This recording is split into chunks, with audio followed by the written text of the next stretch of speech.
ऐसी कोई व्यवस्था देखी है जहां मालिक भूखा मरे और नौकर मजा करे?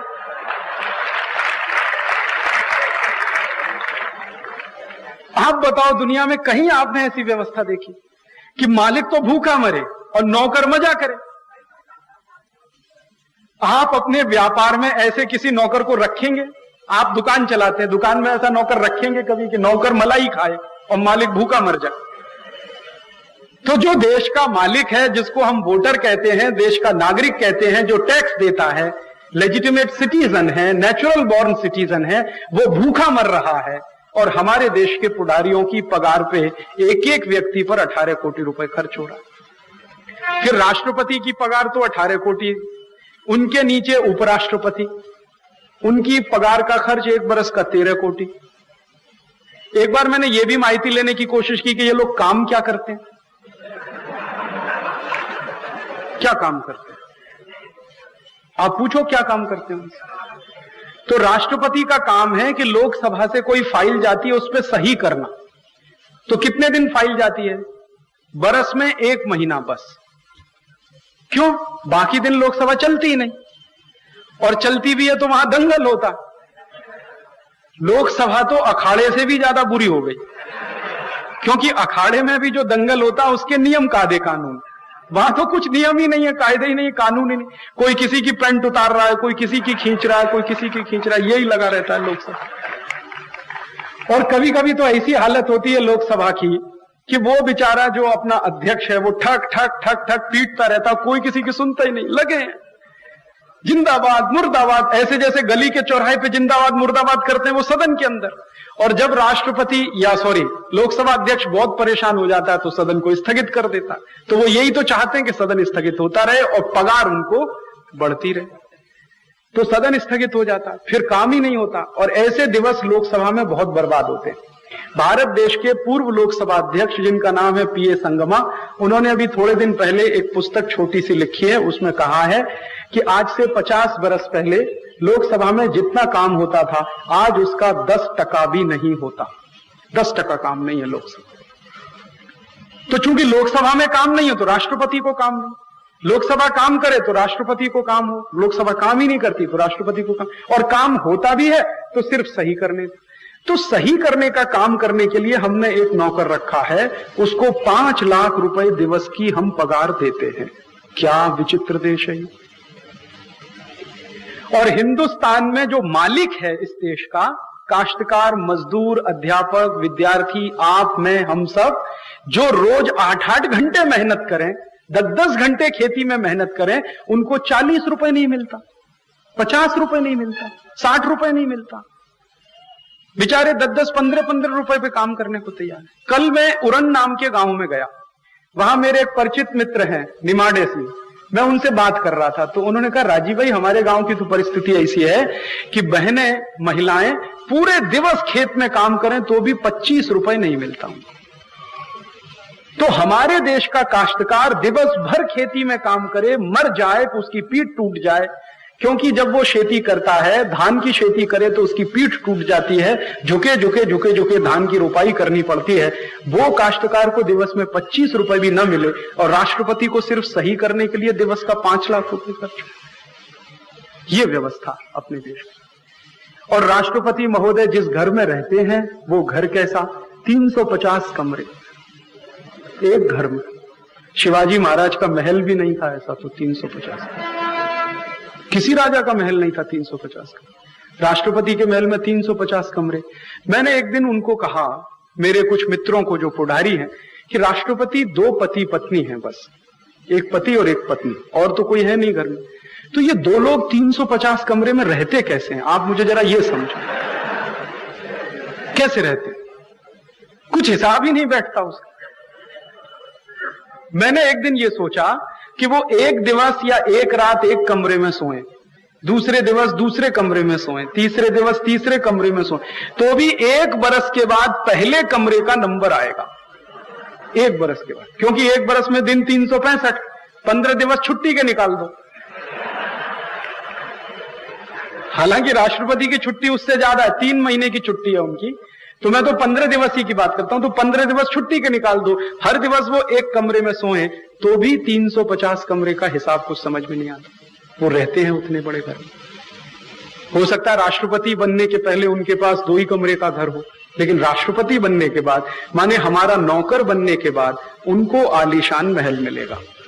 जब वो हमारे जैसे हैं तब वो 2 ही कमरे के घर में रहेंगे, लेकिन जब हमारे नौकर बन के सही करने के लिए बैठेंगे तो उनको 350 कमरे का घर मिलेगा। ये व्यवस्था अपने देश में। अब वो जो 350 कमरे का घर है उसकी सफाई होती है, तो उसमें तो 400 से ज्यादा तो कर्मचारी है झाड़ू लगाने वाले, फिर पीछे से पोछा लगाने वाले, दिवस भर उसमें सफाई चलती रहती, दिवस भर। मैं तो कई बार गया हूं वहां। और फिर वहां पे रसोई हैं, डॉक्टर हैं, 20 डॉक्टर हैं, 20। अब पता नहीं कैसे इलाज होगा। एक डॉक्टर हो तो कुछ समझता भी है भाई उसको क्या बीमारी है क्या नहीं। अब 20 डॉक्टर एक साथ खड़े हो गए और राष्ट्रपति एक बीमार, कैसे इलाज करेंगे कुछ मुझे तो नहीं समझ। वो एक डॉक्टर एक डायग्नोसिस करेगा, दूसरा दूसरी करेगा, तीसरा तीसरी करेगा, पता नहीं कैसे इलाज। अभी हिंदुस्तान की परिस्थिति यह है कि गांव में 2-2 लाख लोगों के मरीजों पर एक डॉक्टर नहीं, और राष्ट्रपति के ऊपर 20 डॉक्टर। और जब वो चलते हैं तो 25-30 कारें उनके साथ चलती, 25-30 कम से कम। एक बार मैंने किसी को पूछा कि भाई इतनी कार क्यों चलती है, एक कार काफी है उनके लिए। तो उन्होंने कहा हम इसलिए 25-30 कार चलाते हैं कि उनके ऊपर कोई अतिरेकी हमला ना करे। तो मैंने कहा आप इसकी क्या गारंटी लेते हैं? तो उन्होंने कहा हम ऐसी गारंटी लेते हैं कि राष्ट्रपति किस कार में ये पता ही नहीं चलता।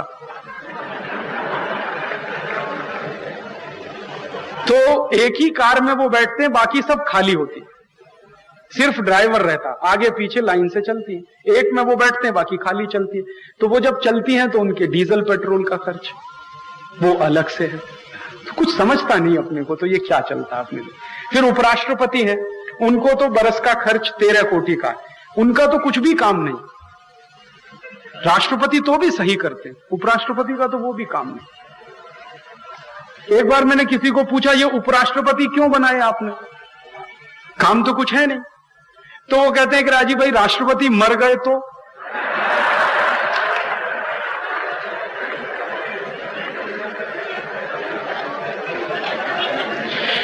अब मैंने उनसे पूछा कि मर गए तो, मरे तो नहीं अभी तक। पिछले 50 वर्षों में ऐसा कभी हुआ नहीं कि राष्ट्रपति मरे और उपराष्ट्रपति को काम आया, वो होता ही नहीं है। तो अगले 100 वर्ष भी नहीं होगा इसकी क्या गारंटी है। लेकिन पोस्ट बराबर चालू और खर्चा उनका बराबर, तो उनका खर्च है। फिर उपराष्ट्रपति के नीचे पंत प्रधान, उनका बरस का खर्च 11 कोटि का। फिर उसके नीचे मंत्री, 73 मंत्री हैं। 73 मंत्रियों में 36 मंत्री हैं जिनके पास कोई काम नहीं है। हाँ, मैं आपको सच बात बता रहा हूं। उपराष्ट्रपति के नीचे पंत प्रधान, उनका बरस का खर्च 11 कोटि का। फिर उसके नीचे मंत्री, 73 मंत्री हैं। 73 मंत्रियों में 36 मंत्री हैं जिनके पास कोई काम नहीं है। हाँ, मैं आपको सच बात बता रहा हूं, एक अंदर की बात बताता हूं। सरकार के अंदर जो 36 मंत्री हैं उन्होंने अभी एक एसोसिएशन बनाया, संगठन बनाया सरकार के अंदर। सरकार के अंदर आप समझते हैं संगठन बनता है वहां भी। उन्होंने क्यों बनाया? तो एक मंत्री को मैंने पूछा भाई आपने क्यों एसोसिएशन बनाया? तो उन्होंने कहा हमने प्रधानमंत्री को एक मेमोरेंडम दिया, ज्ञापन दिया। तो क्या बात का? कि हमको काम दो। काम ही नहीं है हमारे। तो मैंने पूछा आप दिवस भर करते क्या है? कि बस बैठते हैं एसी में, सवेरे आते हैं शाम को घर चले जाते हैं, कुछ उसमें देखते रहते हैं टीवी वगैरह, और तो कुछ काम है नहीं। और काम क्यों नहीं है? क्योंकि पहली बार ऐसा मंत्रिमंडल बना देश में जिसके मंत्रियों की जरूरत ही कम थी। ज्यादा से ज्यादा 40-45 मंत्री बहुत होते हैं दिल्ली में, अभी तो 73 मंत्री। काम कहां से आए? लेकिन खर्चा उनका सबका मंत्रियों वाला। फिर उन मंत्रियों के नीचे मुख्यमंत्री, पूरे देश में 28 मुख्यमंत्री, दर एक मुख्यमंत्री का साल का खर्च 10 कोटि, तो 28 का 280 कोटि। फिर 28 राज्यपाल मुख्यमंत्री के ऊपर, हर एक राज्यपाल का 11-12 कोटि का खर्च, तो 300 कोटि वो। फिर राज्य सरकार में मंत्री, केंद्र के अलग राज्य के अलग। मैं उत्तर प्रदेश का रहने वाला हूं, मेरे राज्य सरकार में 90 के ऊपर 94 मंत्री इस समय, 94। और उनमें से 18 मंत्री हैं जिनको कहते हैं मिनिस्टर्स विदाउट पोर्टफोलियो, बिना खाता मंत्री। खाता कहां से लाए? लेकिन मंत्री हैं सब। आएगा कहां से खाता? और जो मंत्री खाता के बगैर हैं, उनका बरस का चाय पानी का खर्च 1,36,00,000 का। चाय पानी का खर्च, खाता नहीं है लेकिन चाय पानी, शायद चाय पानी के लिए ही मंत्री। फिर एक बार मैंने किसी पुढ़ारी को पूछा यूपी में कि भाई इतना जंबो मंत्रिमंडल क्यों? तो उन्होंने कहा मुख्यमंत्री की कुर्सी बचाने के लिए तो बना नहीं पड़ता। तो मैंने कहा मेरे उत्तर प्रदेश में 405 आमदार होते हैं, पहले तो 425 थे, फिर जब से उत्तरांचल अलग हुआ तब से हमारे यहाँ 405 आमदार। तो मैंने कहा एक दिन आएगा सब आमदार को मंत्री बनाओगे, क्योंकि हर एक का वोट चाहिए मुख्यमंत्री, और सबके लिए मंत्री की गाड़ी दोगे, लाल बत्ती दोगे, हरी बत्ती दोगे, सब करोगे व्यवस्था। और उनके लिए रहने को घर फ्री है, बंगला फ्री है, बिजली फ्री है, मोबाइल फोन फ्री है। आप जानते हैं हर एक मंत्री को मोबाइल फोन फ्री है, और उनको जो मोबाइल मिला हुआ है वो रोमिंग है, ऑल इंडिया है, वो फोन करें या ना करें 8,000 रुपए महीने का तो उसका बिल है, 8,000 रुपए महीने का बिल है, वो फोन करें या ना करें, हर एक मंत्री को ऑल इंडिया मोबाइल, स्टेट में भी और सेंट्रल में। फिर उसके बाद जब वो सदन नहीं चलता, माने विधानसभा नहीं चलती, लोकसभा नहीं चलती, और अपने क्षेत्र के दौरे पर होते हैं, तो वो अलाउंस अलग से मिलता, कॉन्स्टिट्यूएंसी के हिसाब से। फिर गाड़ियों में डीजल पेट्रोल मिलता। केंद्र के मंत्री को बड़े आराम से बरस में 400 लीटर डीजल या पेट्रोल फ्री है, मिनिमम इतना तो है। फिर हवाई जहाज की यात्रा फ्री है, फिर रेल की यात्रा फ्री है। तो क्या क्या नहीं है उनको।